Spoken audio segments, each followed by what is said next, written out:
It's been an interesting time, I would say, because we've learned so much about ourselves and how adaptable we are as people. I think that work from home was a challenge initially, especially the first 1 month, but I think we've all improvised and we've kind of learned how to make it work. I personally am not a big fan of work from home, though I know a lot of people are, because I believe that it's important to have, that distinguishing line between home and work and being able to detach at some point. The lines right now are just so blurred, and we pretty much, don't know when to call it a day. On the other hand, I think that a lot of my friends, who I lost touch with both in India and abroad, I think that we all knew the importance of family and friends, we've all made that effort to reconnect, and I think that that's been a really nice thing, connecting back with people and with old friends.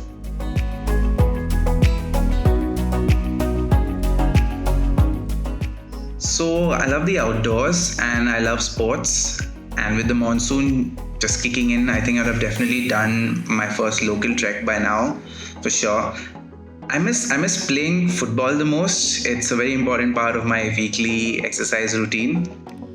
But the good thing is that football is back on TV at least. The English Premier League is back on, and the club that I've been supporting since '98, Liverpool, won the Premier League for the first time in 30 years. So a little silver lining for this year. I hope we have a lot more silver linings this year because, we really need it.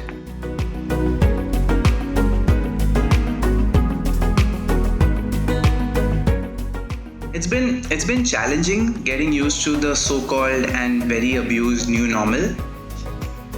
I think that it's not about which brand is the biggest anymore, but instead which is the fastest, the most agile, the brand that can innovate the most creative, and add the most value to its consumers.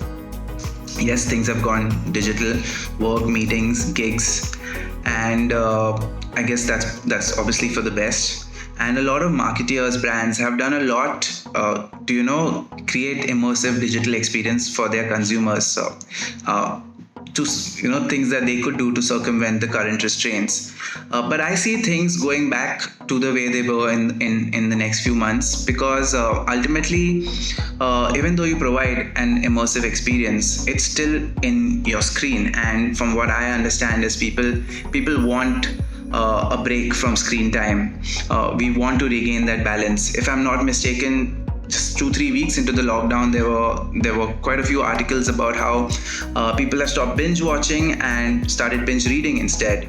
So yes, I would say screen fatigue is setting in, and we being social animals are going to want to connect with other people beyond just screens eventually. I feel that while digital is great, it's not enough to build a brand by itself, because just as easily as someone can click to follow, a consumer is also a mercenary at the end of the day, and it just takes one click to unfollow as well. The kind of bonds that you build through a physical interaction with the consumer is something that still goes a long way in my book. So even if you look at live gigs, right, people go there to unwind, and musicians feed off the vibe from that crowd, and creating that kind of a vibe or that kind of an atmosphere is something that you can't do online alone.